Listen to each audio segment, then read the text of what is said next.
Hello and welcome to Breaking Late. I'm your host Michael, and back again. I haven't fired him yet. It's JD. How are you, mate? Feeling race fit again, mate. Just like Pascal. Yeah, with a broken neck. Yep, back in the saddle. Back in the saddle. That's good. How was your Easter break?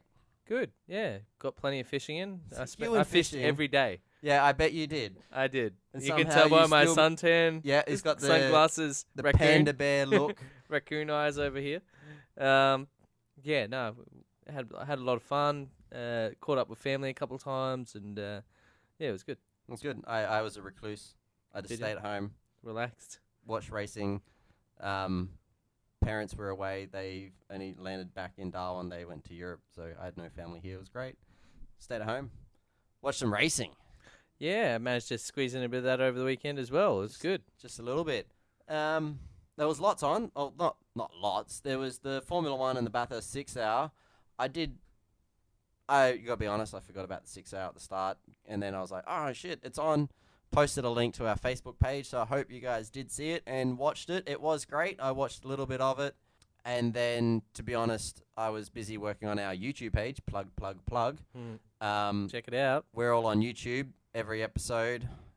That took a while to edit everything. Well, not really edit, but at least make all the videos and get it all up online. Lots of safety cars in that Bathurst 12 hour. Yeah, we were looking at the Speed Cafe article on it. Was it 33 laps? 33 laps under safety car. They had a field of 64, and they're basically saying that, maybe next year we'll cut it down a little bit. That was a record field. That's the highest number they've had. Apparently, they can safely run 72 cars. Yeah, because it's over track distance. It's like most motorsports, it'll be over track distance to how many cars or competitors can be run safely fit on the track. But they're going, that record might stand because they might drop it down just, and I can understand why. If you're getting, that's a lot of cars on the track, that's going to cause some havoc. Paul Morris took out the race win. Good on him. Yeah. Chaz Mostert come home second. But the dude now has He's record. Got the triple crown there. Yeah. He's got the Bathurst 12 hour, Bathurst 6 hour, and the Bathurst 1000. So that's a record that could be hard to beat. I don't know. I don't know too many people. I mean, give Lowndes a 6 hour car next year and see how he goes. Yeah. I don't know how many V8 drivers will be competing in the Bathurst 6 hour. The dude's probably one of the only ones that's been out there to do it. Chaz was in there. Chaz won it last year. He was invited back. But, yeah, I don't know too many others. And, yeah, I'm sorry that this is a very small recap. This is pretty much all we're going to touch on. It was good. Nice. Good race. 17,000 people rocked up for the weekend, so that's good. That's pretty good for a 6 hour. So, yeah, nice. So, yeah, we'll see how that goes next year. But we'll jump into the main game, which is the Formula 1. Yep. Over in Bahrain. Yeah, great racing over the weekend. Yeah, it was you sent me a message racing. Actually saying it's the best race so far this year. All three of them. Yes, this was the best out of the three. Yeah, that didn't have much to go up against, but it was quite a good race. I enjoyed it. And I know I did say last episode that I quite liked the races going back into the nighttime. Not that late again. That's late. Yeah, it just started at, midnight here? 12:30 it started, yep. Because of the lateness, I didn't see qualifying. You saw a little bit of it? I watched it twice. I woke up. It was a pretty rough weekend, I'll be honest with everyone. I started my weekend on Thursday, went fishing, slept 2 hours that night. Went fishing. Fished all day, come home. Went fishing. Went to bed at 8. Dreamed of fishing. Woke up to watch qualifying. Dreamed of fishing some more. Got up at 2 to go fishing again. So you can say, that was practice.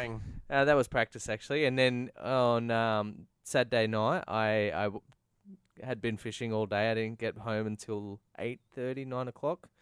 I got an hour's sleep or 2 hours sleep by the time I'd had a shower and had something to eat and whatnot, and got up and watched qualifying. I fell asleep in Q3, but I did watch it again the next day. It was quite an interesting qualifying. It was. Our man Danny didn't quite have the pace in the first Q1 and Q2. He wasn't quite there with Verstappen, and then In Q3, he really stepped it up, and Verstappen had a bit of a drama, which has caused, this leads into another story from the weekend, a bit of controversy with Apparently the comments Brazilian he's been making. people are just horrible. That's So, according to Max, not me. I love the Brazilian people. Yeah, they do great waxes. That is sexist. Men can get... No, they can't. It's called something else. Anyway, well, that's if off you know topic. what it is, write in, let us know. That's off topic. Anyway, so he made a comment basically that Massa come out in front of him and ruined his lap, and he lost a bit of downforce, and therefore in Q3 he didn't get his penultimate timed lap in, and that put him down the field. He ended up 6th, where our man Danny Rick was a bit quicker, and he ended up in 4th. So he did a great job. Daniel Ricciardo's time of a 1:29.54 is still pretty respectable. That's smack bang on Kimi's time. Well, if you look at it to Sebastian's time, it's actually not that far off. When we think about how far Red Bull's been behind the last 2 races, this is a big step up. Yeah, well, they're only 3/10 off here. Yeah, I don't know if they just started to understand the setup of the car or something, but there's definitely been something happening there that's really helped them. Yeah, one thing I did quickly want to touch on in qualifying was, you noticed Alonso didn't run in Q2 after getting into it. Do you know what was going on there, or is he just like, this Honda is a piece of crap? I am not sure, to be honest. I can't remember what the go was there. They did talk about it. Because I did watch a little bit of it, and yeah, I just remember seeing Alonso walking around and commentary team going, "Oh, he's I think not running he had again." a engine. A Something happened with the McLaren engine. having an engine issue. Yeah. I don't know that ever happens. The Hondas never fail. No, Never. we have a Honda here. It's great. Yeah, no, they never fail. I'm not sure what that could have been. Maybe it was a bit like his engine failure in the race, which I'm not sure about. Nothing's come out about yet, but I almost think he ran out of fuel. Speculation corner over here. Yeah. I think the commentators actually, Martin Brundle might have said something about that on the day as well, on the night. But that's race talk. We're in qualifying talk. Yes, and the big qualifying talk is Valtteri Bottas took out pole. Yep, first pole. Good Great on job him. by him. I mean, I do know Lewis Hamilton did stuff up on his last flying lap. He Yeah. lost a lot of time in the middle sector, but who cares? Bottas beat him. He did. Bottas did a great job, and hopefully this can build confidence into the rest of the year. He's starting to work out. He's working good with the engineer now and stuff like that, so that's great. There were a few other really good qualifiers in the field. I think Nico Hülkenberg is starting to make Mr. Palmer look a little bit silly, actually, in the Renaults. I'm going to be honest. I just think Mr. Palmer looks a little silly in general. He Yeah, can do well, I well. did I know wonder- he hasn't had the best of luck, but I just don't think he's is he cut out for Formula One? Do you think? Well, after last year, I kind of, to be honest myself, I didn't think he deserved a seat for this year. He'd had his time. He didn't prove himself, and unfortunately, Formula One's that type of world. Nothing against Jolyon, he seems like a great guy, but it's just that type of world. If you're not producing the pace and the results, you will be replaced. And Jolyon comes from quite a financially well-off family, so I'm not sure if there's some sort of deal with maybe some sponsorship or whatnot going on there, but it was very odd that he got a seat again when there was other great up-and-coming drivers that needed seats that didn't get seats.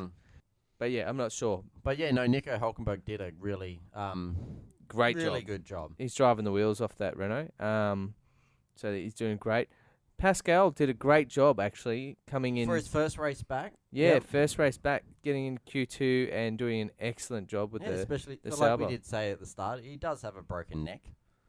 Yeah. He broke some vertebrae in there, so that's basically a broken neck.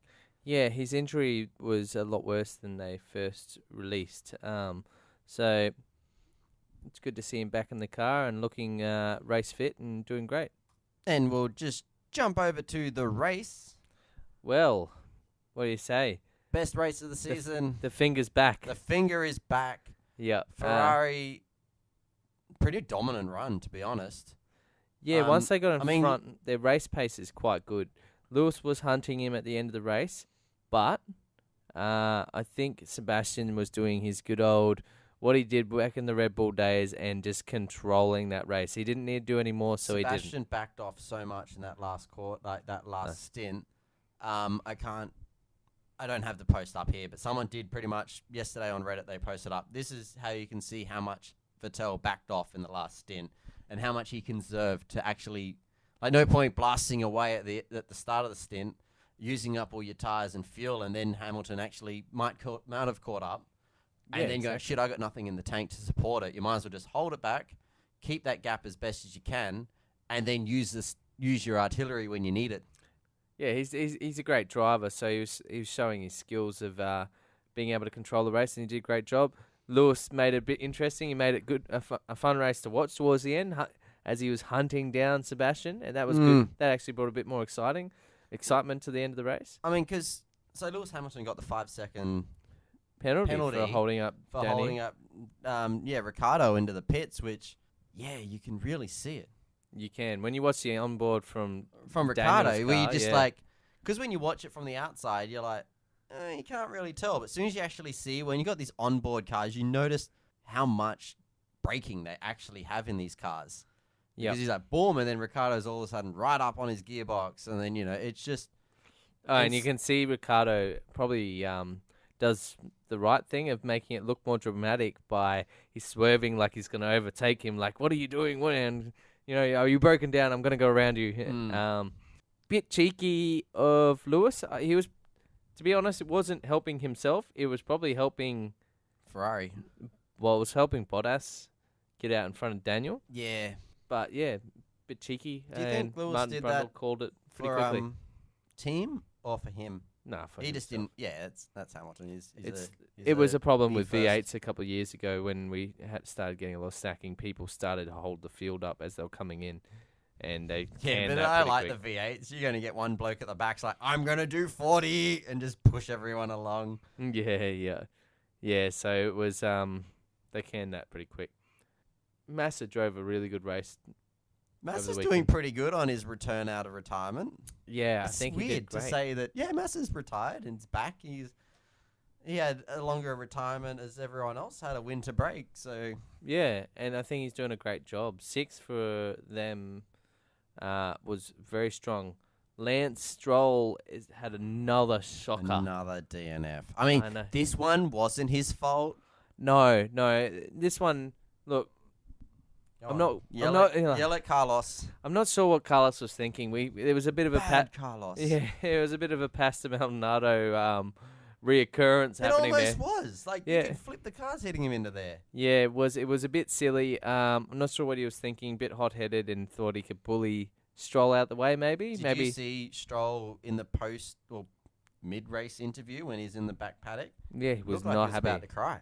He was not a happy camper. I was like, oh boy.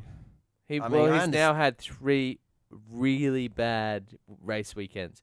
Fingers crossed for your Stroll. Hopefully you get out there in the next weekend and finish. In Australia, he had engine issues. Car problems. So he couldn't finish because of car. They had to retire the car. Yeah. So that was nothing because of him. Yep. The second race in China, he got to do not even half a lap.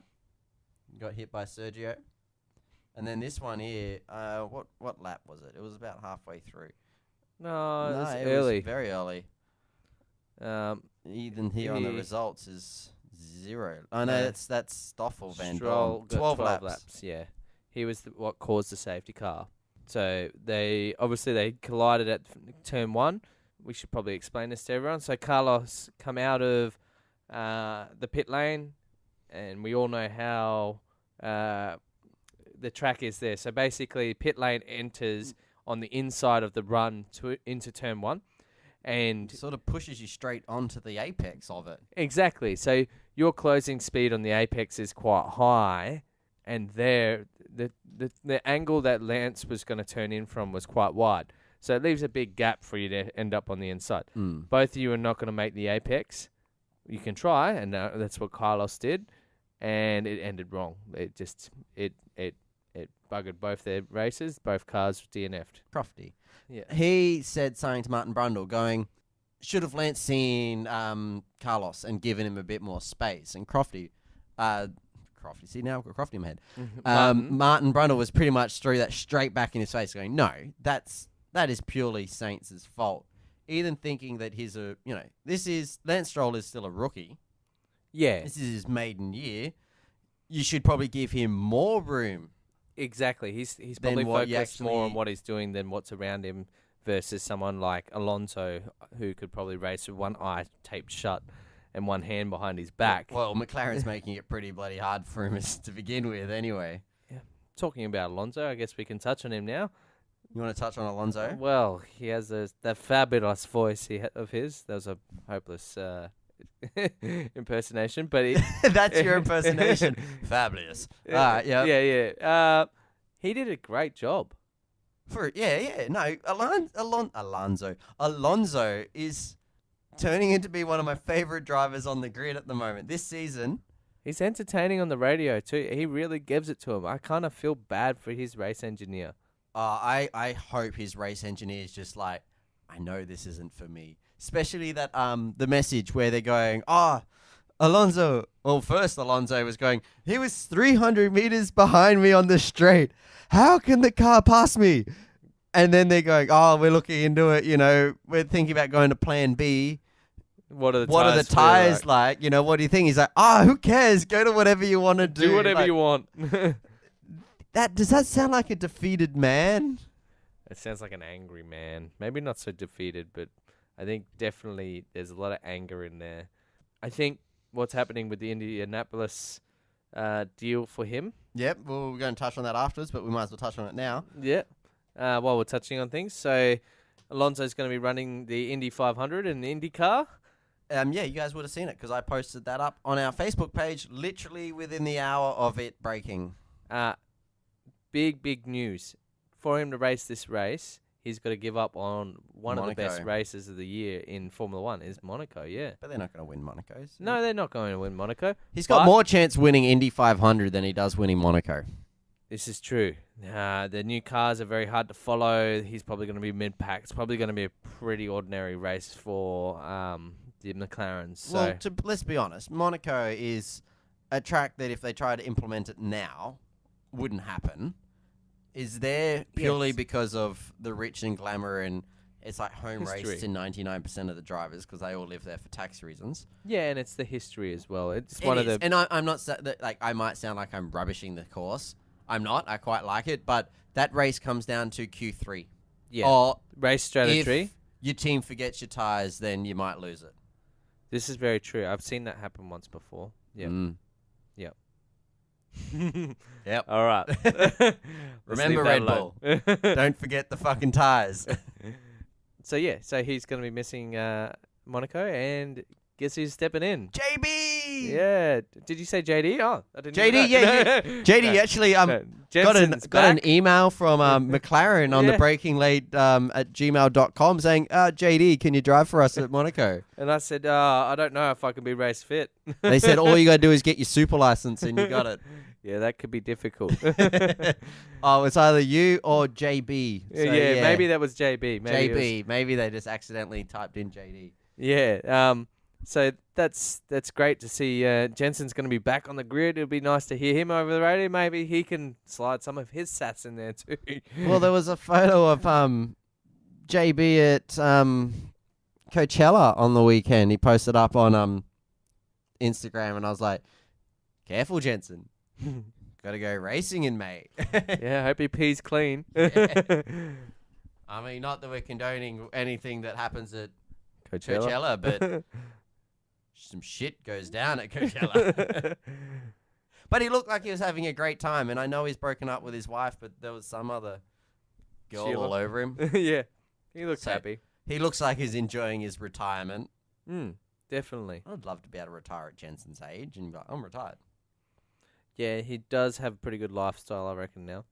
He's one of those drivers that he's got a bit of a playboy lifestyle to him, but he doesn't really act it, but he does, if that makes sense. Like, you see photos of him always with bikini-clad women and stuff like that, but when he comes, he's just very down to earth. And maybe it's the English gentleman coming out, hey? Yeah, probably. Anyway, we've got a whole race to talk about before we can talk about Jensen and his bitches. You went there. I went Okay. I went there. That's a bit sexist, Michael. It's no way to talk about these fine ladies. Yeah. Where do we go from there? Valtteri Bottas and team orders. Okay. What's your view on the team order? I don't like team orders unless they favour the driver that I'm going for. At least you're honest. You're a very honest man. Not many people out there would be that honest. My view was they were ambitious team orders if they were going to use the fact that they thought Lewis could win the race. Mm-hmm. With the 5-second penalty and how far behind he was, I don't think there was a chance that Lewis could win that race. As I was talking before, Sebastian was cruising and still finished the race with quite a good gap. 6.6 seconds. Lewis couldn't pass a car, in Australia that he was right behind for quite a few laps. Yeah, that was slower. The Mercedes looked better this weekend than what they did in Australia. Yeah, they've obviously done some work on them to try and make them better in dirty air. And I will say this, Hamilton was faster than Bottas. You only need to look at the end. Bottas finished 20.3 seconds behind the leader, where Hamilton only finished 6.6. Oh, yeah, I agree with you 100%. I just feel like maybe, I don't know. I'm not a fan of team orders. No, as much as I do say that, I hated multi-21. Especially, Jesus, you're opening bloody Pandora's box over here. Mate, let's open that box and get balls deep in that box. So, what was your view on Monty 21? Let's just dig up the past. Sebastian Vettel, I hate you. That dog, Sebastian. I hated it. Only because Vettel was told, if that was before the next pit stop, fine. They're allowed to race. But if you've got team orders, which I hope, there was times there that Webber was like, no, I'll be the team player. I'll stay behind. Because at this point in time, Red Bull were hugely dominant. Now, kids, back in the day, Red Bull weren't. Well, let's go way back before McLaren. Before the dark ages of Mercedes. Red Bull with a lot of savior. No, multi-21. Yeah. No, that sucked balls. You know, what can you do now? That was a very awkward podium. Yeah, that was a awkward No one wanted to be on that podium. I've never seen 3 unhappy guys on the boat. Well, I don't think it was 3, and I can't remember who come third, but they weren't really unhappy, just more like, I don't want to get near those two. Because, there's the whole Vettel and Webber. I mean, they'll make a great movie in 20, 30 years. They did have a bit of a team meltdown. A lot of shit going on behind the doors that no one talked about, but yeah. If you read the book that I gave you. I have read it. You have not. I've read it. You've read the first chapter. Yeah, well. You didn't say read all of the book. Well, if you read all the book, you'll find out more. Okay, backstory, listeners. I gave JD the Mark Webber book, Aussie Grit, I think it's called. Yeah. I know that's his Twitter handle. But anyway, his biography probably, I don't know, a year ago? 2 years ago. I don't know. It was probably about a week after it got out because I got the book, read it in 2 days, and go, JD, you must read this. Read this book. He's read one chapter, and I'm pretty sure it's sitting in his top drawer at home. Yeah, it is. It's still in there. See, he's not even denying it. Like, move that out of the way. Get some socks. We were talking about team orders, weren't we? Yeah, team orders. So we've agreed. We don't like them. Don't like them, but I do know why they're there. And this moves on to Mercedes are going to look into doing team orders more. Well, technically at the moment, Mercedes say they haven't done any team orders, except for Bottas. I don't know if... Do you reckon Bottas got told Hamilton was going to come through that aggressive around that...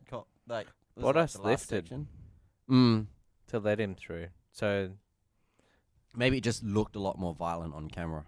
I think the section of the track Bottas led him through was probably not the most ideal spot to let him through because it cost it's Bottas very a lot of time. short section, very short straight. So he hopped out of the throttle, and then Lewis had to viciously swerve offline to get around him. So I don't think it was a very smart place to do it. But he got the job done. Lewis then could press on and go after I don't think it Vettel. cost Lewis that much time. No, I think he stayed flat. It cost Bottas. So I'm kind of hoping that Valtteri's playing the let's impress my new bosses game. And next year, once I've been here for a bit, that's when my shit don't stink. Well, you could be really onto something. If I was Valtteri, I'd be quite scared of... I know they keep saying Alonso is no chance to race with Mercedes as long as Lewis is there, but Alonso's pretty much offering to drive for free for anyone that has a championship winning car. Anyone that doesn't have a Honda motor. So that's only ruling out McLaren and pretty much Sauber next year. He will drive for anyone, and I don't think it'll be McLaren next year. It's probably going to be Ferrari, I think. But well, while we're jumping there was into actually speculation a lot corner, of talk on Renault lately. What about the speculation that, I mean, this comes up every year and it's going to come up every year until Ricciardo signs with someone, but there's a lot of talk Ricciardo to replace Kimi, because do you reckon Kimi's in his final year? Yep. Yeah? The only reason I think that is because the team's been really not doing a great job by Kimi, yet they've still been rubbishing Kimi. They're not selling his stocks. Where Alonso's out in the front yelling his stocks to everyone. Yeah, and Kimi doesn't run that way. So I think Kimi a lot more quiet. I think they've definitely decided they don't want any more Kimi, and they're moving on. And Ferrari need to make up their mind if they want Kimi or not Kimi, because I mean they paid Kimi an awful lot of money to sit at home and go rally driving for a couple of years. Yeah, what was it? I don't know. A lot. It was under £20 million, but it was over 10. Man, I don't quote. I listened back to our last episode where I was like, "Oh, it's this many G's, 46.8, not 50." But I overquote a lot, and so I don't quote no more. Okay. Well, they told him to go away. Then they rehired. Well, then he come back to Lotus, and then they rehired him. I think this will be his final. This will be his retirement year. I think it will be Daniel, Alonso, or there is a lot of talk on good old crasher, Carlos Sainz. Oh, I thought he was going to crash the Maldonado. I'm like, no. He's never getting back into Formula One ever. Carlos doesn't really deserve that. He's actually a great driver, and he must have had just a rough weekend. Maybe Daniel can leave for a Red Bull, go to Ferrari, and then Carlos can be promoted. Wow, you're a thinker. I am a thinker. I've been thinking about this a lot, going, if Ricciardo moves to Ferrari, do I have to buy, like, Ferrari gear now? Yes, you do. But there's talk of Alonso maybe reuniting with Renault. All speculation at the moment. It's just started to circulate in the media recently. But yeah, Renault need to up their game before that will happen. Well, they've come a long way in a year, and I think next year they will be stronger again. There's talk of Renault actually being a lot closer than Ferrari and Mercedes this year, during the year. Yeah, I have heard that. So if they do, they better paint their cars blue again. That would be awesome. I swear that's like Alonso's helmet design. Is like from those cars, because he's got the yellow and the little blue tin top. All right, so let's quickly wrap out the rest of this race. Sebastian Vettel won. Lewis Hamilton third.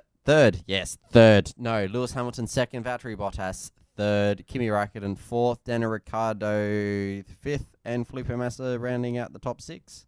Yeah. Do you know a little fun fact? Sebastian Vettel's never lost a championship that he's led in. It's true, isn't it? Yeah. Never thought about that. That is a fun fact. So, bookies, watch out. Money on Vettel. I think... Did you ever he's also got his race? mojo... No, I didn't. I didn't bet on this race. He's got his mojo back too. And the team... Ferrari is very good once they get on a roll. Once they're down in the slumps, they're hopeless. You pretty much write them off. But now that they're up on a roll, I guess it's the Italian spirit and being so passionate. They are just going to keep building now, and they're going to be punching pretty high now. I think they'll be looking for a championship now. I believe that. I think Mercedes is going to win the Constructors' Championship.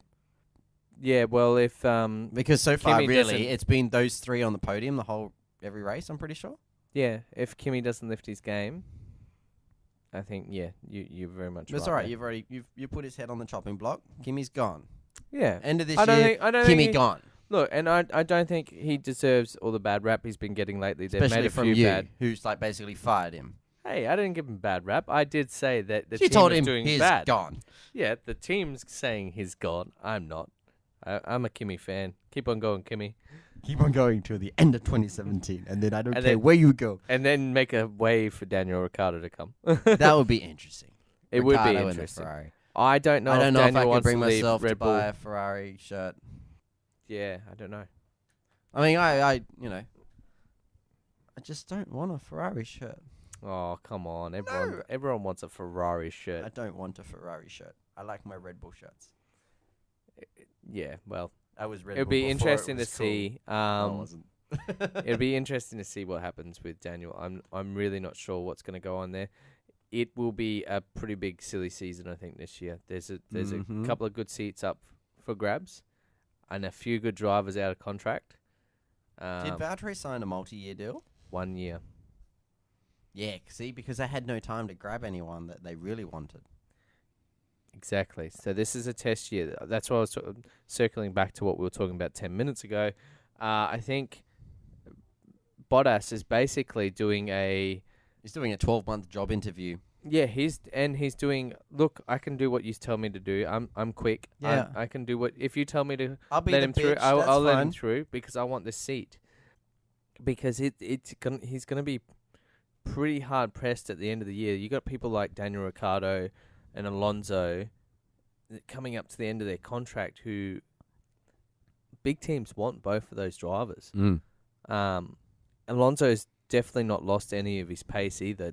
He is driving the wheels off that Mercedes. Well, he wishes. McLaren, Honda. Oh, he is. And he's doing a great job in a car that sucks. Yeah. So, yeah, no, it'll be interesting to see. I don't think Mercedes want Alonso. I don't think they want to put that sort of pressure. See it. I think everyone wants to see it. Yeah. I don't think they want that sort of pressure in their team. A GoFundMe to pay for Alonso to go to Mercedes. Yeah, we only need 50 million people, and Alonso can go to Mercedes. Look, I've got 50 million people paying $1 each. That's still only 50 million. They'll tell them to go away. Everyone pays $2 each. You need 100 million. Maybe that'll make a dent. 100 million. Yeah, see, we can get this, guys. We can get this. So if someone out there wants to start the Indiegogo for Alonso to Mercedes, I'll put in $4. Oh. That means someone out there, we only need 49,999,000. All right, enough about that. Looks like most of the cars have been repaired from Phillip Island. Touching on V8s, just quickly, the Brad Jones's cars are all back together. Brad Jones is bringing back Jason Bright's chassis that flipped. Yeah, at New Zealand last year. No, they're bringing back the one that he rolled at Calypso 2 years ago. Oh, okay. I thought it was the. No, they're bringing that one back. That's for Super 2s. Yeah, okay. Davo looks like he's on the mends. He's still not well. But just been given the green light as we record this on a Tuesday. He got given the green light from the doctors to say, yes, you're able to race, which is good. He still says he's going to be in a bit of pain. Rick Kelly, turns out he's actually hurt his leg a bit more than he thought, but he said that won't stop him from racing. Yeah, there was quite a lot of damage done in that race, and it's good to see the teams are putting it all back together and the drivers are all on the mend. Looks like we should have the full field back for the next round. Should. I don't know if it's because of the incident, or they're already planning on it anyway, but from Sandown onwards, the leg protection will be compulsory in all cars. I think only the main game. which I don't really see if it's not a huge cost. I mean, I know the last thing we need to do is put more cost restraints on Super 2s, but they're basically exactly the same cars. They should probably have to have the same safety features. Yeah, that's actually true. I didn't think about that. Maybe they'll bring that in over the off season for Super 2s. I can't see them leaving it too long, but no, I think it will be mandatory because they are. They're basically like, especially now, once the last 3 old spec Falcons disappear off that grid, there's no reason why you can't just take your Super 2 and race it in the main game. Exactly. Which is the reason why we've got all these wild cards. But we haven't heard of any wild cards yet. Are you excited for the wild cards, or do you think this could be a flop? I'm excited to see. You didn't know I was going to ask this question, so just put you on the No, spot. I am excited to see where they go with it and see how well Todd's obviously got a couple happening. I think Jacobson's got a couple. Yeah, and is LeBrock racing one of the Nissans? Yep. One. Yeah, so and Macaulay Jones as well. Yeah, so it'll be really interesting to see how they go. I'm happy for it. I want to see how it goes. I want to see how the pits work and all that sort of stuff. I guess they're at sprint rounds, but yeah, well they are. Like they've got Darwin as one, and I will be surprised if we use all 4 spots for Darwin. I don't think we'll use any. You don't reckon? You'll get none. You don't think ProDrive might just... No, they've already got 4 cars. Only because the reason I say that is it's a more expensive round to come away to. Yeah, well, that's what I was thinking. Like, maybe a team with 3 cars, but that only leaves 888. Like, who've got an extra trailer, like, we can chuck another car on. Yeah. And they don't run their own development series cars, so... No. Eggleston Are you surprised? Or do you reckon that's just Eggleston Motorsports, like, shadowed 888? No, I think they're like a Matt White or something like that. So, I think Roland Dane... He tried that experiment with Casey Stoner, and that failed. I think he's very good at winning. And if he knows the formula, and he's not going to stretch it out too thin. He's not going to make it, try and make it work. If it's not going to work, he just doesn't do it. So, like you can see with the 3-car team, he went straight to it. It worked straight away. And also, Red Bull aren't known for like, oh, we're going to bring up our young development drivers. They just buy them. Red Bull want trial and proven drivers. They don't. They're very much opposite to their Formula 1 team. Yeah. So that Red Bull... Well, the only thing they've got in supercars. common is Red Bull. Exactly. They're just a sponsor. Like, it's just a sponsor. Like, unlike Red Bull Formula 1, which is owned by the Red Bull soft drink. Yeah. Red Bull Racing Australia, Red Bull Racing Holden Australia, is that what they are? Whatever. 888. Yeah. They're owned by Roland and, I don't know, probably about 5 or 6 other people. Paul Dumbrell owns a huge amount of it. Yeah, and I think his Roland's 40%? kids are taking a 40%. Yeah, I think it was last year. He purchased like 40% or 30%. Oh, that's right. That was his retirement package or his retirement deal that knows that he can leave the team, but everyone's still got to like run it. Yeah. But anyway, it's a little bit off topic. Did you hear Bernie can fix it all in Formula 1? Yeah, he's got some crazy ideas. Crazy idea. Apparently, the races become more affordable if you just don't charge so much for the racing fees. Yeah, it does sound ludicrous. I mean, I just imagine old Bernie Eccleston at his little home, laying in bed one night, going, "How could have I done better? If I just didn't charge as much." Yeah. No, not if I didn't charge as much. Now he sold the should've- company. If Formula 1 don't charge as much, we might be able to get more people to the gate because ticket prices won't be so expensive. You'll be able to have these tracks like India and Korea that didn't last very long because they can't afford the rights to hold it. You'll be able to have more racing and stuff if you just don't charge as much. Who would have thought? Yeah, you might not have lost some of the tracks. Even Silverstone's talking about not becoming a Formula 1 round anymore because it is so expensive. Well, we lost Germany last year because it's so expensive. It's ridiculous. We're losing premier tracks that have been on the calendar forever because, I don't know, maybe Bernie never thought of it sooner. Maybe it's a lot easier to think about it when you're like, I don't care if we get paid less. Like, I got my money from it. Yeah, Like, exactly. And then Bernie tried to be the good guy. He's like, well, I turned down the Vietnamese Grand Prix. I could have pocketed $250 million for it. But he didn't want to saturate the Southeast Asian market with Formula One races. So he decided, no, we're not going ahead with the Vietnamese Grand Prix. There you go. Good guy, Bernie. Turned down $250 million. It is a big chunk of change. Like, I could really... Bernie, I could use it. Can you get me $250 million? We'll only spend it on this podcast and stuff that we need for the podcast. Like houses. Jets. We could do this podcast from every race. Thanks to Bernie's $250 million. Yeah. So yeah, Bernie, smart guy. Turns out you can solve problems just by not charging as much. So something else that is happening this weekend, our mate Thomas Maxwell is racing over in Monza for the Formula Renault. Yeah, the Formula Renault 2.0 Formula Renault. I mean, I wish him all the best. It'll be really good. I don't know how we can watch it yet. Where he posted something up on his Facebook page saying, I will update everyone on how to watch it because I have searched through who owns the TV rights for Formula Renault 2.0. I don't know. I can't find it.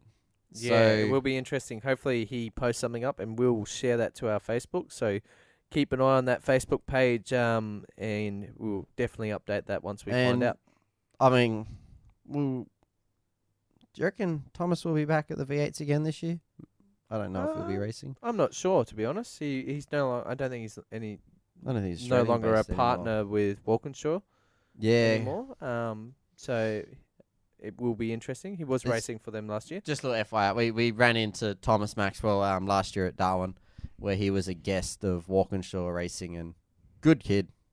Yeah, he's a good bloke. Good bloke, chat to. So young. I hate going to the races and looking at all the one of the main things I used to love about going to the V8s, and especially watching the open wheel racing, was I'd always go through the pits and look at all the open wheel cars that were racing up here, and you're like, I want to drive one of them. And then you look at all the people getting in the cars, and you're like, they're like all 12. Mm-hmm. I've passed my prime. No one's gonna put their money on a 29-year-old rookie that's never raced a day in his life. I'm pretty good on the computer, all right? And so He's a pretty good sim driver. yeah, we got VR, mate. Wait, next time we get a driver in, if we ever get a driver in here, we'll race them on the sim, all right? We'll set our benchmarks. We'll spend weeks practicing, We'll set the benchmarks. and then we'll watch them smash it. Yeah, that's true. This is true. We've Remember got to the check out Phillip Island 500 coming up this weekend. We do. Back to the 500. That's crazy. Yeah, it's good. I quite like it, actually. Are you going to be here or are you going to be fishing? Probably Fishing. All right, so it will be... I'm going to make him watch it because we're going to record on Monday. It depends. I might have to work. We've got a race car in this week and it needs to be out ASAP. So we'll see. Maybe you can't go fishing every weekend. Oh, we've got to run off. We've got to go fishing. Yeah, no, there's only like 5 more weeks maximum. Of Probably runoff. more like 3. Oh, and by the way, guys, just a little weather update. We didn't get blown away from a cyclone. Yep. The cyclone was a non-event. Good weather, though. Yeah, it was. It was nice. Darwin had a maximum like 21. We were 19 degrees most of the day. We got to wear a hoodie. All right, guys, that's us for another week done and dusted. We've got the Phillip Island coming up next week or this week. Little tips. Who do you think? You reckon Penske or 888? Gonna be a hard one. Mm-hmm.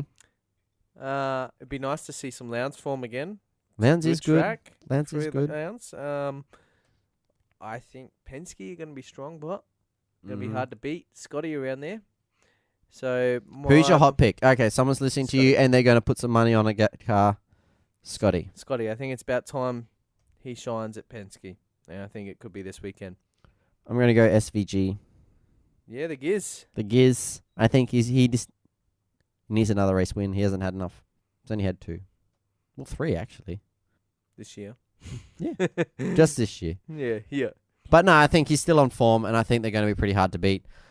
Anyway, that's our show for this week. Don't forget, guys, we have our YouTube channel. So if you enjoy just listening to podcasts on YouTube. There's a lot of people out there that do. Feel free to subscribe. Every episode will go up there within probably an hour of it being released on your normal podcasting thing. Don't forget to like, and if you can leave a review of the episodes on any of your podcasting services that you do or iTunes, that will really help us out a lot, guys. That helps other people see our podcast, which will help us get some more viewers out there or listeners. Well, either, because we got YouTube and you can look at our little picture for 40 minutes. Exactly. Some people like that. Some people do. But that is us done. So we'll see you all again next week after the Phillip Island 500. Yep. Looking forward to it. No worries. Catch you guys. See ya. Bye.